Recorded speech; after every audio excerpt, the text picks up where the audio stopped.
Hit. Hey everybody, welcome back to the channel. Today's video, I'm going to be going over my latest acquisition, which is the Volquartsen Mini Scorpion X LLV upper for Ruger Mark II and Mark III series pistols. Now there's going to be kind of two parts of this video. The first part, I'm going to be specifically talking about the Volquartsen Mini Scorpion upper. And then the second part, I'm going to be going over kind of my Ruger 2245 overall. So if you only are interested in the Scorpion, that'll be in the first part, and then you can sign off after that. Though we'd love to have you hang around. But if you'd like to hear about this build overall, stick around for the whole thing. So as is par for the course, do you want to show that we are working with an empty magazine along with an empty chamber. So it is a safe environment that we are shooting in. I think that most people are aware already, but for those of you that are not, Volquartsen has been around for quite a bit, and they have definitely made a name for themselves to be one of the go-to high-quality Ruger 22, along with others, upgrader, if that's the right term. Aside from their Scorpion line, their Mamba and Black Mamba series are also awesome pistols or uppers. And while this is just the upper, they do offer complete pistols as well, which the lower frame is all like its own Volquartsen lower receiver. I will say though that these guns and even their uppers are definitely not cheap. You are going to have to pay for that quality. I will say that, this upper alone is $426 ordered directly from Volquartsen's website. If you buy their complete pistols, I mean, they range between like $1,500 and $1,800, which for a lot of people, myself included, is a little too high for what is just a 22 long rifle. Though, that's not a knock against anybody who is willing to pay that much, especially if you're a competitor, or even if that's just what you like. Now, my Ruger Mark III 2245 is probably the gun that I have owned the longest. I've had this for many years, probably close to 15 years now. When I got it, it came with the factory threaded barrel, 4.5-inch barrel. This came out, or let's say I bought this before the Mark IV series came out. And even before that, when I want to say, was it the pack light? I don't remember exactly the term. When you could get kind of the raced out 2245s. I got this before any of that was available. I do consistently run a suppressor on this gun. And while, historically it had been my dedicated 22 Yankee Hill Machine Might, after I got my rugged Obsidian 9, I've really started using that more on it. But while the two cans are drastically different in size, with the 9mm Obsidian 9 being much bigger than the 22, and the reason why I run that is because the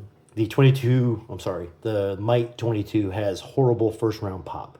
Plus, I just kind of like the way I think it looks cooler with the bigger can on there. Doesn't help for weight and wielding though. So, 4.5-inch barrel, it's not very long, but when you attach the can to it, it's a bit much. I have long considered the options of chopping the barrel down. I see it quite a bit over social media where people chop it down to, I want to say it's less than 2 inches. I mean, it's basically almost flush with the upper receiver right here. But I've heard that there is reliability issues, at least, or there can be. So I just never really kind of got around to it. I have always liked the Volquartsen. I just didn't want a complete pistol. I do like running an optic on my Ruger, which you can see here. I am using a Leupold Delta Point Pro, and it is on a Ferrotech dovetail mount. When I first got this gun, I set it up with a Burris Fastfire 3, I believe what it was. And same type of thing, it was a dovetail mount into the rear sight. And while that worked well enough, I ended up jumping over to the Leupold. It's just a much better optic. Getting back to the Scorpion though, I was cruising Volquartsen's page and I noticed that they had this upper receiver here. And I liked that it had a shorter 3-inch barrel. And one of the things that's pretty cool about this particular Scorpion X is the direct mount system. As you can see, I got the EOTech eFlix on here, and decided to go this route versus another loophole. I was thinking about just taking this optic off of this upper and then just basically never using this thing again, but I got such a great deal on the eFlix. I decided to go ahead and just keep the loopholes on there just in case. Maybe I might swap them around someday. Maybe not, we'll see. But being an upper, and as you see, this is a serialized upper, and with the Ruger series pistols, the upper is the serialized part number. So when you do get this, you will have to have it transferred to your local gun shop or your local FFL and fill out a 4473. But that is about the only thing that you need to purchase. Everything else, you just take your bolt and take it out of your old Ruger and then drop it into this Volquartsen upper. The barrel and the receiver are pressed in with each other. The upper receiver is CNC machined billet, and then the barrel is precision stainless steel that has been machine owned and lapped. It's definitely been built for accuracy. But getting back to the optics mounting system, as you see, there are several different sets of holes up here. And it is made that way to accommodate several optics. I will go ahead and drop screenshots in of how and which optics sit where on this upper receiver. As you can see from there, you can't pick really where you want your optic to sit on the receiver, either fore or aft. Whatever optic you go with, it's kind of predetermined by the design here.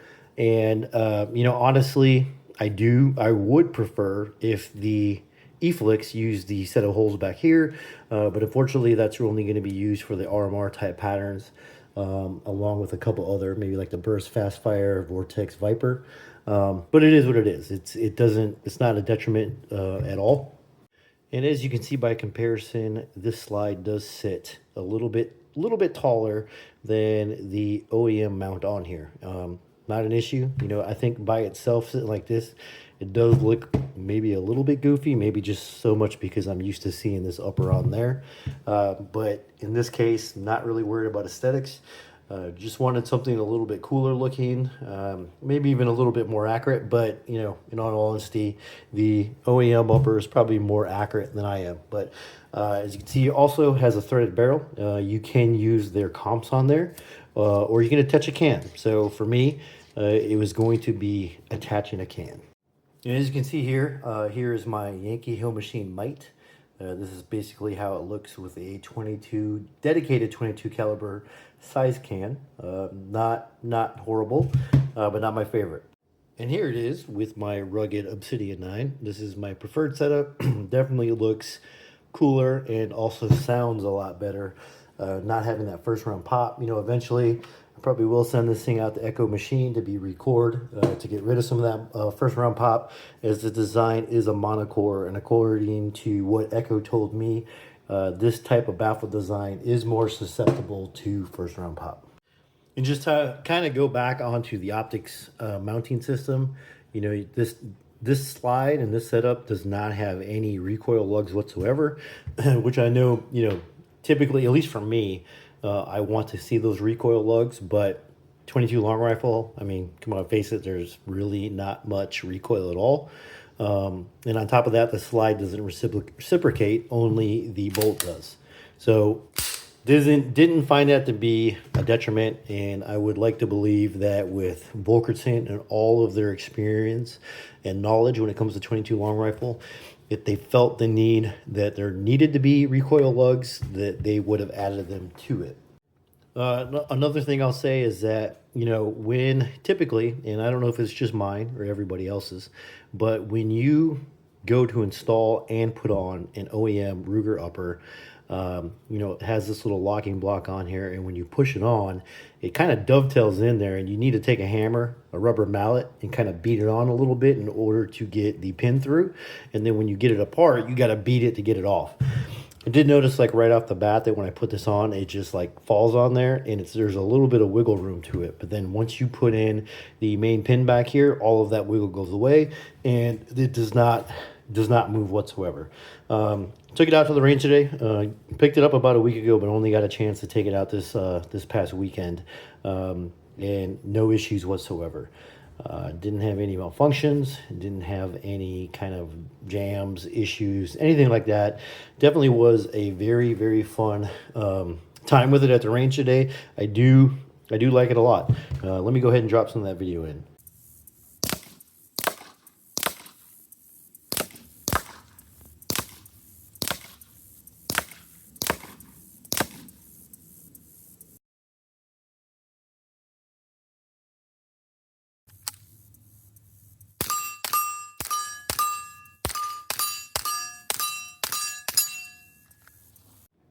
You see a little bit of mix there of shooting my 10-inch steel gong along with shooting an IDPA silhouette target, 10 shots offhand.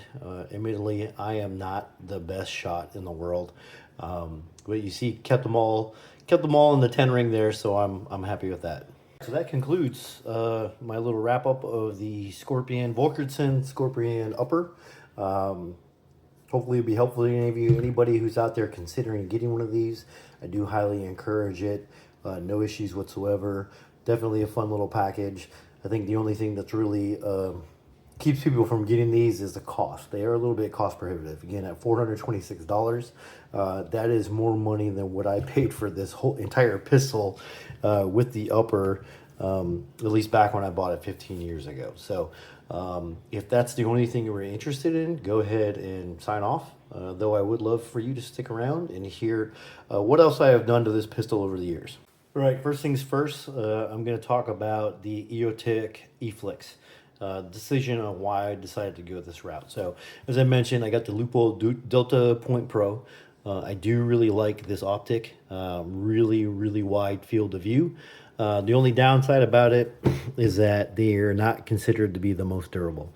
While it does have this protective shroud around here, for the reviews I've seen, it does not offer much durability. But I do like trying out different dots. The EOTech eFlix is definitely does not have the best reputation. You hear about glass popping out. You hear about not being able to maintain zero.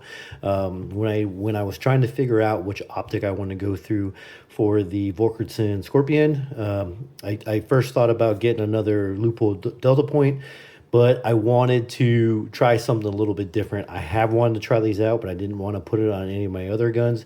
I figured if it can't survive on this, something is definitely wrong. Plus, the price that I got it at Euro Optics, I want to say it was like $265 on clearance or on sale or something. So, I figured it'd be a perfect opportunity. They do both share the same footprint, so if I decide that I want to swap these two optics around, I can do it without any issue. At least put this on here with the Ferrotech mount. So the eFlix comes in two reticle sizes, 3 MOA and 6 MOA.